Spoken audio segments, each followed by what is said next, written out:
Welcome to The Explainer. Today, we're diving deep into a massive social experiment that was brilliantly disguised as a YouTube video. You see, MrBeast's Circle Challenge, it wasn't just about who could last the longest, it was a total masterclass in psychology and game theory. So this is the real question, isn't it? This is the problem MrBeast had to solve. The challenge isn't really about finding the one person who can stand there forever.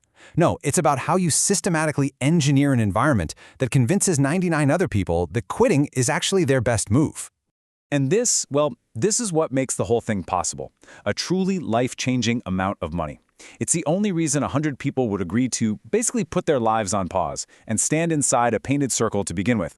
At the very beginning, morale is just sky high. You've got contestants who are totally prepared for a marathon. People took months off work for this, ready to just hibernate and outlast everybody else. They all thought it was a simple test of will. Oh, but they were so wrong. Okay, so let's get into it. The rules, they look incredibly simple, right? 100 people step into a circle, and the very last one to leave wins all that cash. But the game started to change from the very first elimination, and it happened in a way that absolutely no one saw coming. And just like that, this one move completely flips the entire dynamic on its head. The game was no longer just about endurance. By rewarding the very first person to quit, MrBeast introduced a whole new variable, the fear of missing out. It brilliantly turned this competition into a game of economic and psychological calculation for every single person left standing in that circle. You have to understand, this was never going to be a passive waiting game. MrBeast and his team, they weren't just observers, they were active participants. They were constantly jumping in to manufacture chaos, to crank up the pressure, and to speed up the process of breaking people down. And this right here, this shows you their clear, four-pronged strategy. This wasn't random at all. It was a toolkit of tactics designed to attack contestants on every front, physically, mentally, and emotionally, to wear them down piece by piece. And this just brilliantly illustrates the most relentless physical pressure they were under. I mean, imagine your entire world getting smaller every single day. What started as this huge open field became a crowded space, and then these claustrophobic little islands, making something as simple as sleeping or stretching a massive challenge. So this is where the mental game gets really intense. The contestants had to constantly weigh this 1 in 100 chance at a life-changing prize against the immediate, guaranteed satisfaction of a steak dinner, or a new phone, or thousands of dollars in cash right now. And of course, psychological tactics were a huge weapon. To fight off boredom and just get on everyone's nerves, the game master introduced pure annoyances. Things like playing an irritating alarm clock sound or a man screaming on a 10-hour loop. It sounds simple, but it's a brutally effective way to grind people down. And to break up the monotony of just standing around, they brought in mini-games. Now, these had a dual purpose. Sure, they offered some exciting prizes to tempt people into taking risks, but more importantly, they created countless opportunities for people to just accidentally step on the line and get themselves eliminated.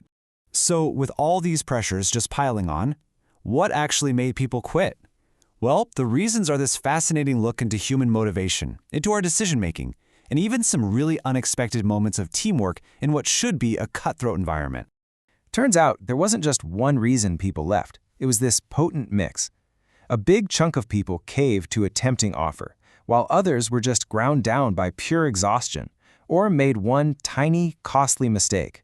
The game really attacked everyone's weak points in a different way.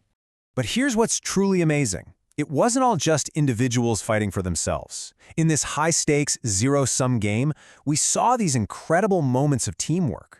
Right here, contestants are working together, forming human chains and strategizing just to help one guy win a Tesla, a prize none of them could possibly win on their own. It's wild. The circle really became this little microcosm of life. You had all the conflict and competition, sure, but you also had these huge personal milestones. A marriage proposal happened right in the middle of the game. It was a powerful reminder of the real world just beyond that red line. This number, $24,000, tells a whole other story. That's the amount one contestant, a guy named David, won through mini-games and cash offers before he decided to leave on his own terms. His story proves you didn't have to win the grand prize to walk away a massive winner. He played a completely different game, and he won. So just when the few remaining contestants thought they had finally mastered the game of endurance, just when they had pushed through every single trick and temptation, the entire premise was flipped completely on its head. The physical challenge was escalated to a frankly absurd degree. I mean, they went from a giant circle to tiny little islands to finally standing on outlines barely bigger than their own 2 feet for hours and hours. This was the final test, designed to weed out everyone but the absolute most resilient. And man, did that strategy work. The elimination rate, which had been pretty steady, suddenly just skyrocketed.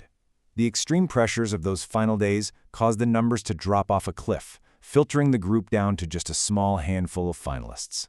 And then, after 12 grueling days of this, came the ultimate plot twist. The host revealed that everything they had just gone through, that wasn't the final competition. No, that was just the preliminary round. That 12-day marathon of pain and patience was just a qualifier. The actual contest for the $500,000 was going to be a game of tag, a competition that required speed, agility, and stamina, a completely different set of skills than what they had just been tested on for almost 2 weeks. And this leaves us with a fascinating final question.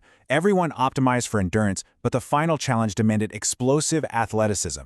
It really makes you wonder, was the ultimate strategy not about being the best at standing still, but simply being good enough to survive until the real game began? Thanks for watching.